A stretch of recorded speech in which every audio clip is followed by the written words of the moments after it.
Ողջույն, եթերում ԻԱԿ-ն է մայիսը, ոչ միայն գարնան վերջին ամիսն է, այլև ուսումնական տարվա։ Այսօրվա մեր թողարկումը նվիրվում է բոլոր ուսանողներին, լուրերից հետո դիտեք։ Հիասթափվել եք ընտրություններից, ուրեմն գոնե բուհի ընտրության հարցում չսխալվեք, ընտրեք ձեր բուհն օնլայն։ Ինտերնետային համալսարաններում չկան բուֆետներ, ֆիզկուլտուրայի դասեր ու մաշված դասագրքեր, բայց կա գլխավորը՝ գիտելիքը, որը մատչելի է բոլորին։ Նկարում ենք երաժշտություն, սովորում ենք անգլերեն, պետք է պարզապես իմանալ ճիշտ կայքերի հասցեները։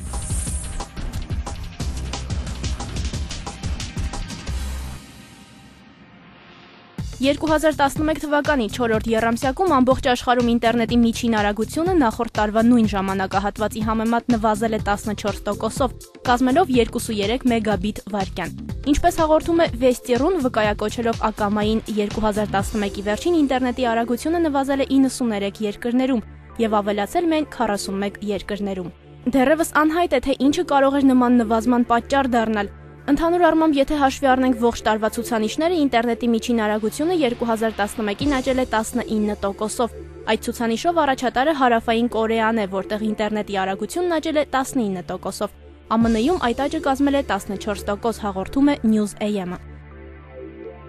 Հայտնի է դարձել Facebook սոցկայքի 1 բաժնետոմսի գինը, հաղորդում է BBC News-ը։ 28-ից 35 ԱՄՆ դոլար, ահա այսքան կարժեն է աշխարհի ամենամեծ սոցկայքի 1 բաժնետոմսը։ Facebook-ն ամբողջությամբ գնահատվում է 95 միլիարդ դոլար։ Նախատեսվում է վաճառքի հանել ընկերության բաժնետոմսերի 10%-ը, որը շուրջ 12 միլիոն դոլարի եկամուտ կբերի Facebook-ին, տեղեկացնում է Երկիր AM-ը։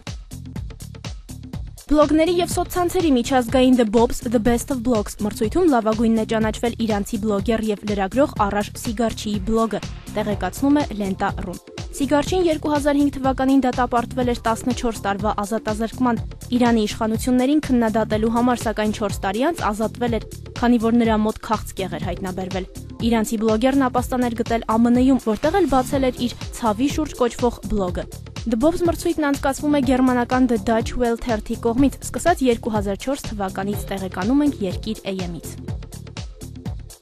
Օրերս միջազգային շուկա է հանվել Pop Video սարքը, որը հնարավորություն է տալիս iPhone 4, 4S եւ iPod մոդելները վերածել պրոյեկտորների, տեղեկացնում է Vesti.ru կայքը։ Սարքն ապահովում է 940-540 խտության պրոյեկցիա եւ վաճառվում է ընդամենը $99-ով։ Այն լիցքավորվում է հոսանքով եւ կարող է մինչեւ 120 րոպե անդադար պրոյեկցիա ապահովել։ Նշվում է, որ Pop Video-ն միաժամանակ կարող է ցուցադրել YouTube-ի եւ այլ կայքերի տեսանյութեր։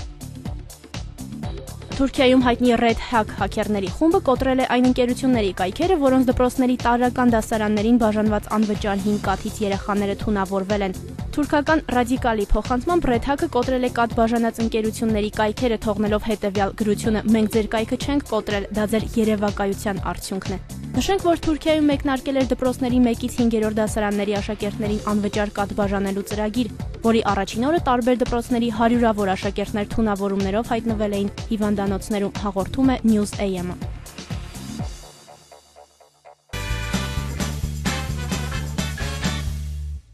3 տարի առաջ ԱՄՆ-ում գրեթե այս օրերին բացվեց առաջին օնլայն համալսարանը։ Նրա հիմնադիրը ազգությամբ հրեա է, որը որոշեց, որ այն պետք է հասանելի լինի բոլորի համար։ Ժողովուրդների համալսարան University of People, այդպես է կոչվում առաջին իսկական օնլայն համալսարանը, որը տալիս է իրական կրթություն եւ դրա դիմաց պահանջում է միայն սիմվոլիկ գումար քննություններին մասնակցելու համար։ Հայտի ներկայացումը, քննությունները եւ ուսուցման ողջ process-ը տեղի է ունենում օնլայն, այսպես կոչված ինտերնետային լսարաններում։ Ուսանողները ստանում են հանձնարարությունները, ուսումնական նյութերը եւ սովորում դրանք որտեղ էլ որ լինեն, կարևորը որ ունենան ինտերնետին միացված համակարգիչ։ Թեպետ ԱՄՆ-ում համապատասխան գործակալությունը դեռևս պաշտոնապես չի գրանցել այս բուհը, այն արդեն ուսանողներ ունի աշխարհի 130 երկրներից։ Նրանք այստեղ սովորում են առայժմ միայն համակարգչային գիտություններ եւ բիզնեսի կառավարում, բայց գլխավորը այդ ընթացքում չեն հեռանում իրենց երկրից, շարունակում են աշխատել ու զբաղվել մյուս գործերով եւս։ Սա յուրատեսակ հնարավորություն է ուսման վճարի պատճառով կրթությունից զրկված մարդկանց համար ստանալ իրական, անվճար ու մատչելի գիտելիք։ 3w.uopeople.org։ Շարունակենք միասին թափառել համացանցով, բայց դա կանենք ոչ թե արկածներ որոնելու համար, այլ օնլայն կրթական կայքեր գտնելու։ Փնտրեք մեզ հետ, եթե ժամանակ չունեք իսկական համալսարաններ հաճախելու կամ չունեք այնքան գումար, որ սովորեք արտասահմանում։ Օնլայն կրթությունը օրեցօր ավելի մեծ տարածում է գտնում, օրեցօր շատ ավելի մեծ թվով մարդիկ են գրանցվում ամենատարբեր կայքերում։ ու ստանում իրենց դիպլոմը, որը հաճախ հավասարազոր է իսկական, ավելի ճիշտ ոչ վիրտուալ համալսարաններում ստացածներին։ Կան կրթական կայքեր, որոնք հրաշալի ռեսուրսներ են ու հնարավորություն օնլայն բարձրագույն կրթություն ստանալու համար։ Սկսենք։ OpenLearning.ru ռուսալեզու կայք բոլոր նրանց համար, ովքեր ուզում են ստանալ բիզնես կրթություն։ Մինչև այստեղ դիմելը կայքում նշված պայմանները ձեզ կհուշեն, որ անկախ իր ինտերնետային բնույթից ամենակարևոր ընդունելության քննությունը պետք է հանձնեք ինտերնետից դուրս։ Փոխարենը հետագայում կստանաք լիարժեք կրթություն բիզնես մենեջմենտի բնագավառում, առանց լքելու ձեր համակարգիչը։ Հաջորդ օնլայն համալսարանը գտնվում է 3w-intuit.ru կայքում։ Այն կհետաքրքրի մասնավորապես ծրագրավորողներին եւ ինֆորմացիոն տեխնոլոգիաներով հետաքրքրվող անձանց։ Իդեպ այստեղ կարող եք անցնել նաեւ արագացված դասընթացներ ու սովորել տարբեր ծրագրավորման լեզուներ կամ անցնել վերապատրաստում։ Կրթական շատ ծրագրեր, չնայած իրենց վիրտուալ բնույթին, տևում են մինչև 4.5 տարի։ Իդեպ այս կայքում գործում է նաեւ նույնատիպ դպրոց, որտեղ կրթությունն անվճար է։ Անցնենք առաջ, Megacampus.ru կայքն առաջարկում է օնլայն սովորել ռուսերենից մինչև աշխարհագրություն։ Այստեղ կարող եք ստանալ բակալավրի, մագիստրոսի եւ ավելի բարձր գիտական աստիճաններ։ Համալսարան, որը միշտ քեզ հետ է, այսպես այս բուհը գովազդում դասավանդման այս եղանակը։ Մեր ուսանողներն առավոտյան չեն նստում մետրո կամ ավտոբուս դասի հասնելու համար, նրանք պարզապես միացնում են համակարգիչը։ Դուք ինքներդ կարող եք որոնել ձեր նախընտրած մասնագիտությունն ու ուսման պայմանները բոլորիս հայտնի Google որոնողական համակարգում։ Ձեր առջև կբացվեն բազմաթիվ օնլայն համալսարանների էջեր, բայց նախքան գրանցվելն ու դիմելը նախ ծանոթացեք դրանց պայմաններին ու դիպլոմի պիտանելիությանը։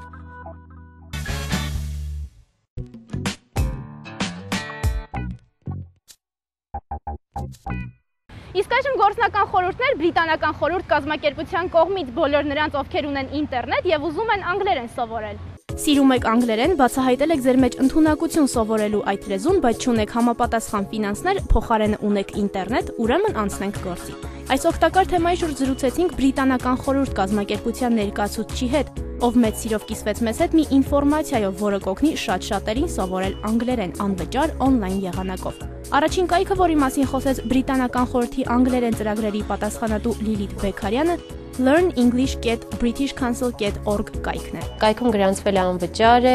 կարող եք գրանցվել եւ ձեռք բերել հնարավորություն փորձելու ձեր անգլերեն լեզվի հմտությունները։ Ունենք ուրեմն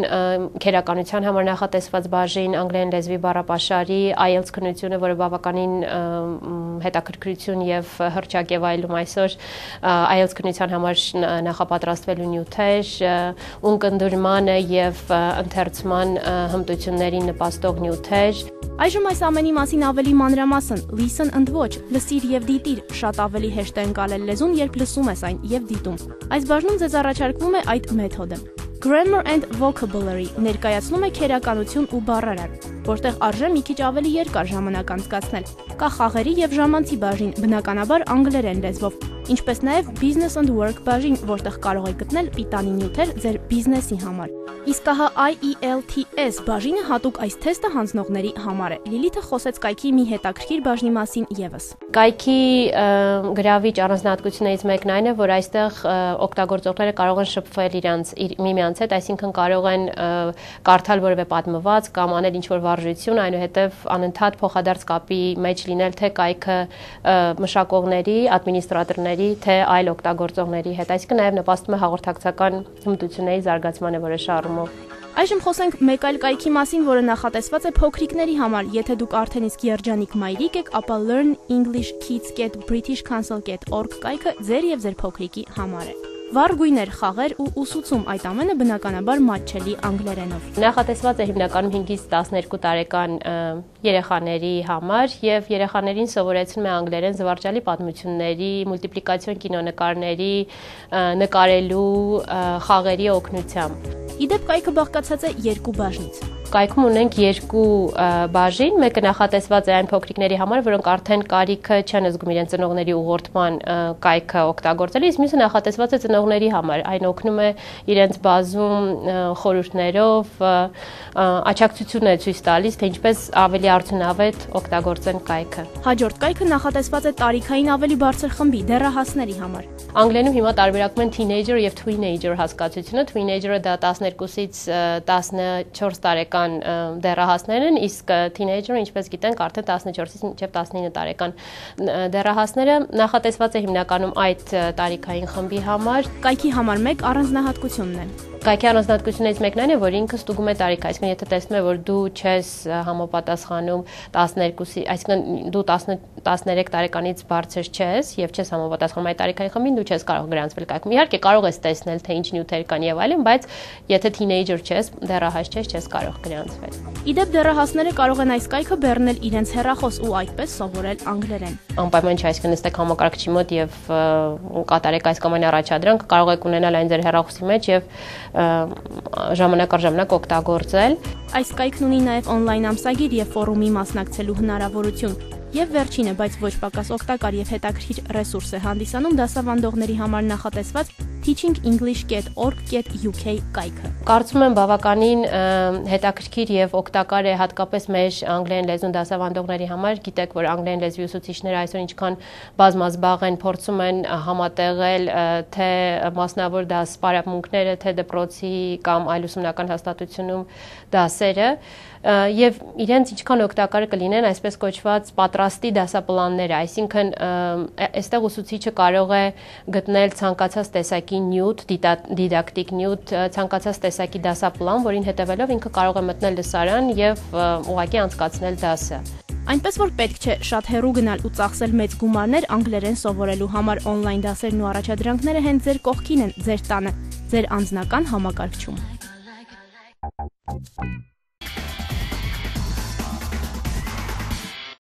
Ինչպես արդեն համոզվեցիք, ինտերնետի միջոցով հնարավոր է ստանալ բարձրագույն կրթություն, ինչպես նաև սովորել ամենաարտառոց հմտությունները ևս։ Երբևէ մտածել եք, որ հնարավոր է երաժշտություն պատկերել, տեսնել հնչյունը հենց ձեր մոնիտորին, իսկ գիտեք, որ կան մարդիկ, որոնք արդեն ունեն պատրաստի գործեր այս ոլորտում, բայց ամեն ինչ հերթով։ HyperScore կոչվող ծրագիրը իրականացվեց Լույս հիմնադրամի կողմից։ Հիմնադրամը ծրագրեր է իրականացնում կրթական ոլորտում հնարավորություն ընձեռելով երիտասարդներին կտրվել առօրյայից ու սովորել նորը, կիսվելով ուրիշների հետ նաև իրենց ունեցած փորձով։ Փետրվարի 25-ին Արամ Խաչատրյան համերգասրահում տեղի ունեցավ Հարմոնիայի աշխարհ խորագրով համերգ աշխարհահռչակ գյուտարար կոմպոզիտոր Թոդ Մաքովերի հետ։ ԱՄՆ-ի եւ Հայաստանի երեխաները միասնաբար ստեղծեցին իրենց երաժշտությունը, իսկ դա արվեց համակարգչի միջոցով։ Մենք զրուցեցինք Լույս հիմնադրամի գործադիր տնօրեն Ժակլին Կարա Ասլանյանի հետ, ով ցանկացավ զրույցը բացել մի հետաքրքիր լուրով, որը մեկ անգամ եւս եկավ ապացուցելու, թե որքան մեծ է ինտերնետի դերը կրթության ոլորտում։ Այս շաբաթ ամենամեծ լուրը, որը տարածվել է ամբողջ ԱՄՆ-ով, Եվրոպայով եւ Հայաստանում, այն է, որ համալսարանների հզոր երկու համալսարաններ, Հավարդ համալսարանը ու MIT միացել են իրար հետ, որ իրենց դասերը բոլորը մատուցեն ինտերնետով։ Այնպես որ զարմանալու ոչինչ չկա, որ մեր օրերում շնորհիվ նորագույն տեխնոլոգիաների հնարավոր է տեսնել հնչյունը, պատկերելով երաժշտություն։ HyperScore մի ծրագիր, որը թույլ է տալիս երիտասարդներին ինտերնետով իրար հետ աշխատել, տեխնոլոգիան, որը թույլ է տալիս, որ երեխաները իրենց երաժշտությունը ստեղծագործեն եւ composition անեն ու ամիջապես իրանց ստեղծած գործը լսեն ու իրար հետ քննարկեն, իրար հետ մտածեն, ապա որն է տարբերությունը ջազի կամ դրական երաժշտություն կամ ինչ որ կոչվում է pop music, շատ հետաքրքիր խոսակցություններ են ստեղծվում մեր երիտասարդների միջև։ Տիկին Ժակլինն ասում է, որ ծրագրի մասնակիցները կարճ ժամանակահատվածում մտերմացան ու անցան գործի։ Երևի առաջի ժամերը երիտասարդները բացահայտում էին այս նոր գործիքը, նոր միջավայրը, նոր առիթ, որ մեկ երկրից մյուսը իրար հետ ենք աշխատում, բայց շատ շուտ այդ ամեն ինչը ոնց որ թե ջնջվեց, իրանք միայն կենտրոնանում էին իրենց աշխատանքի վրա։ Մենք որոշեցինք զրուցել նաև HyperScore ծրագրի անմիջական մասնակիցներից մեկի Աննայի հետ, ով արդեն ունի պատկերած սեփական երաժշտություն ու վառ տպավորություններ։ Այս ծրագիրը երաժշտական ծրագիր է, որի միջոցով մենք կարող ենք ստեղծագործել եւ նկարել մեր ստեղծագործության շուրջ։ Ես ինքս ավարտել եմ երաժշտական դպրոց, բայց երբեք չեմ մտածել, որ կարող եմ ինքս ունենալ իմ սեփական ստեղծագործությունը։ Շատ հետաքրքիր է զբաղվել այդ ծրագրով։ Աննան իր ստեղծագործություններից առանձնացրեց խաղաղություն վերնագրով գործը։ Այդտեղ նկարել եմ ես երջանիկ դեմքեր, որը ներկայացնում էր ժողովրդին, ովքեր խաղաղ ոչ մի խնդիր եւ երաժշտությունը ինքը նույնպես հանգիստ եւ շատ թեթև երաժշտություն է ստացվել, չգիտեմ իսկ Աննան վստահեցրեց, որ ծրագրից օգտվելը շատ հեշտ է, այն հարկավոր է ընդհանրապես ներբեռնել ձեր համակարգիչ, իսկ ծրագիրը կարող եք ստանալ Լույս հիմնադրամից, կապ հաստատելով համապատասխան մարդկանց հետ, այցելելով luis.am կայքեջ։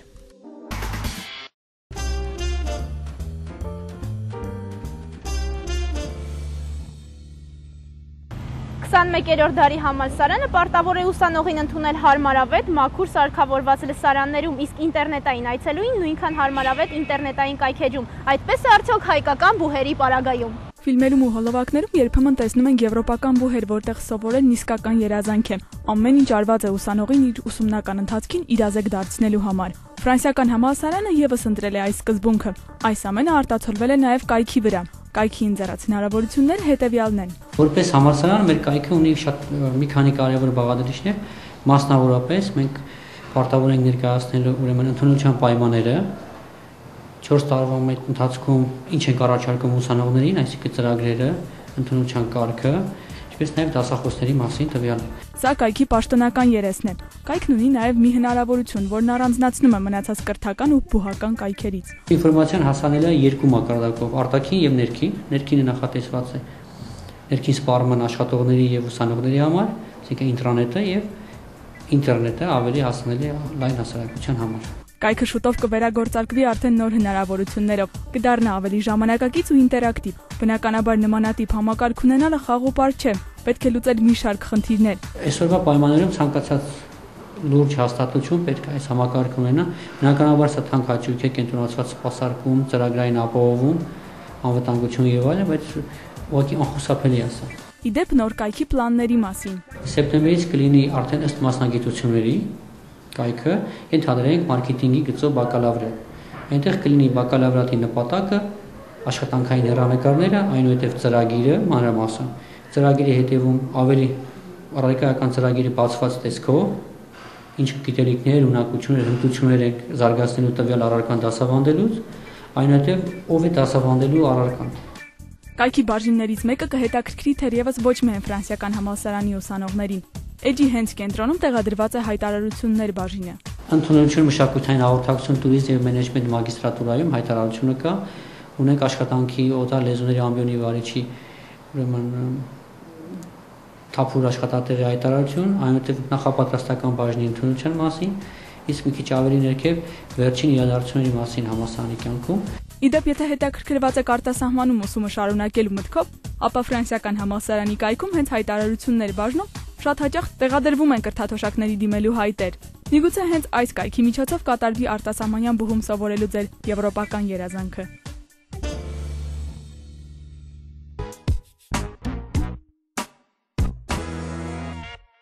Հայկական համացանցում նույնպես կան օնլայն համալսարաններ, եկեք ծանոթանանք այդ կրթական ռեսուրսների թոփ տասնյակին։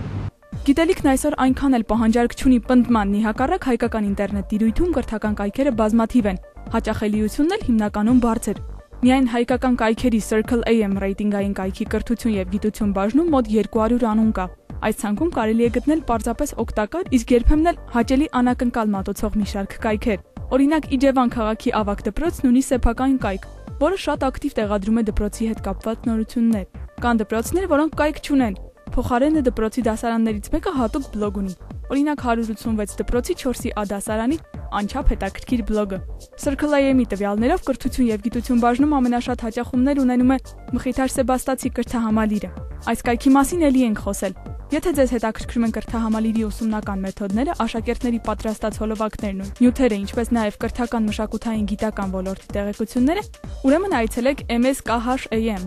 ATC-AM։ Հատկապես բուհական ընդունելության քննություններից առաջ այս կայքը շատ հաճախումներ է ունենում։ Գնահատման եւ թեստավորման կենտրոնի կայքը 2006-ից սկսած տրամադրում է տեղեկատվություն կապված ավարտական եւ միասնական քննությունների կարգի, թեստերի նախորդ օրինակների հետ, ինչպես նաեւ դիմորդ 2012 ուղեցույցը։ Կայքում նորություններ են տեղադրվում ընդունելության հետ կապված օրենքների փոփոխությունների մասին։ Երրորդը կրթական կայքերի շարքում հայկական կրթական պորտալն է։ Կայքի բովանդակությունն առավել կհետաքրքրի աշակերտներին ու դիմորդներին, լրատվությունից մինչև կրթական նյութեր, ֆորումներ, վիրտուալ հանդիպումներ։ Եթե փնտրում եք ռեֆերատներ ամենատարբեր թեմաներով, այցելեք hiam.do.am։ Մոտ 2000 ռեֆերատներ, կուրսային աշխատանքներ ու գրքեր։ Այստեղ մի քիչ դժվար է փնտրել ու գտնել քո ուզածը, քանի որ ռեֆերատներն ըստ բաժինների չեն։ Այս կայքը 4-րդն է։ Հաջորդիվ էլի ռեֆերատների կայք է։ Ուսում AM։ Բայց այստեղ հնարավոր է ստիպված լինեք վճարել ձեր նախընտրած ռեֆերատի կուրսայինի կամ դիպլոմային աշխատանքի համար։ Ոչ բոլորն են անվճար։ Այստեղ ռեֆերատներն ըստ բաժինների են ու բավականին շատ։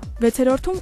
Ուրգն է։ Ուսանողական պորտալ իր անվճար գրադարանով, տարատեսակ վճարովի ու անվճար ռեֆերատներով, գրական անկյունով։ Կայքի լավագույն բաժիններից է անգլերեն, հայերեն, անգլերեն բառարանը։ 7-րդում կրկին Մխիթար Սեբաստացի կրթահամալիրն է։ Այս անգամ կրթահամալիրի Տիգրան Հայրապետյանի անվան գրադարանի կայքը։ Այստեղ տեղադրվում են էլեկտրոնային բազմաթիվ գրքեր։ Գործում է սովորական գրքերի օնլայն բազան։ Կան դրանց հեղինակների ու բովանդակության մասին տեղեկատվություն։ Ուսումնական փաթեթներ բաժնում կարող եք գտնել աուդիո գրքեր, ուսումնական ձեռնարկներ, որոնք կարող եք բեռնել։ Կարող եք նաև պատվիրել ձեր գիրքն օնլայն։ Circle AM-ի կրթական սանդղակից պարզ է դառնում, որ շատ ուսանողներ ու դպրոցականներ չեն սիրում ինքնուրույն ռեֆերատներ գրել։ Armref.com-ը տասնյակում ռեֆերատների արդեն 4-րդ կայքն է։ Բնականաբար կրկին հարուստ ցանկ, կրկին վճարովի ռեֆերատներ։ Այստեղ կգտնեք նաև երգեր ու խաղեր բեռնելու էջեր։ 9-րդ տեղում կրթական տեխնոլոգիաների կենտրոնն է։ Չնայած բավականին պաշտոնական ձևաչափով կայք է, պաշտոնական տեղեկատվությամբ հագեցած։ Այստեղ կարող եք գտնել հայկական IT ոլորտի նորություններ, ինչպես նաև կարող եք ինքներդ ներգրավել կրթական տեխնոլոգիաների կենտրոնի կազմակերպած մրցույթներին,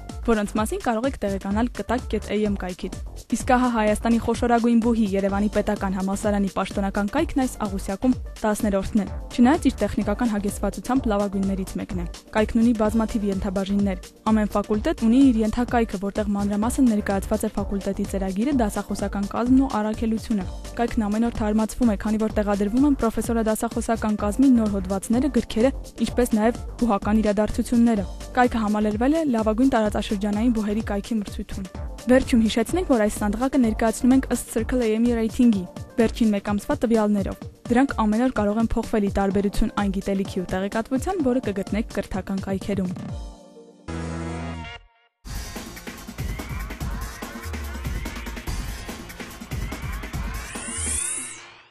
Այսօրվա ի պատիվ խորագրի հյուրը Internews Հայաստան կազմակերպության պրոդյուսեր Հարություն Մանսուրյանն է։ Ներկայացնում ենք նրա կողմից առավել հաճախ այցելվող կայքերի վարկանիշային աղյուսակը։ Հայտնվելով համացանցում Հարությունն առաջինը բացում է Google-ը, ապա Gmail-ը։ Նամակները ստուգելուց հետո Հարությունը մտնում է Facebook։ Այս սոցցանց հսկան Հարությունի մոտ երկրորդ հորիզոնականում է։ Երրորդում eBay.com-ն է։ Ցանկացած ապրանքատեսակ մատչելի գներով ձեռք բերեք օնլայն, այդպես է թերևս անում Հարությունը։ 4-րդ հորիզոնականը այսօրվա ի պատիվի հերոսը նվիրել է imedia.am կայքին։ 5-րդում հայտնվել է առաջին AM լրատվական կայքը։ 6-րդում ռուսալեզու newsru.com-ն է։ 7-րդ հորիզոնականը Հարությունը որոշել է տալ լրագիր.am կայքին։ Իսկ այժմ տեսնենք, թե որ թեմաները չեն վրիպել պրոդյուսերի աչքից ու որոնք են ըստ նրա առավել ուշագրավ։ ՀՀԿ համերգի ժամանակ Հանրապետության հրապարակում փուչիկների պայթելն ու մի շարք մարդկանց վիրավորվելը Հարությունի կարծիքով արժանի է ուշադրության եւ առաջին հորիզոնականին։ Ապա Մաշտոցի պուրակի կրպակների վերջնականապես ապամոնտաժման լուրը։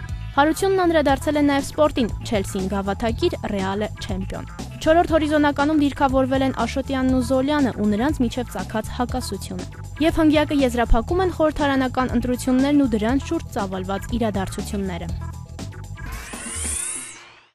Այսօր այսքանը, կհանդիպենք եկող շաբաթ, իսկ մինչև այդ սովորենք օնլայն։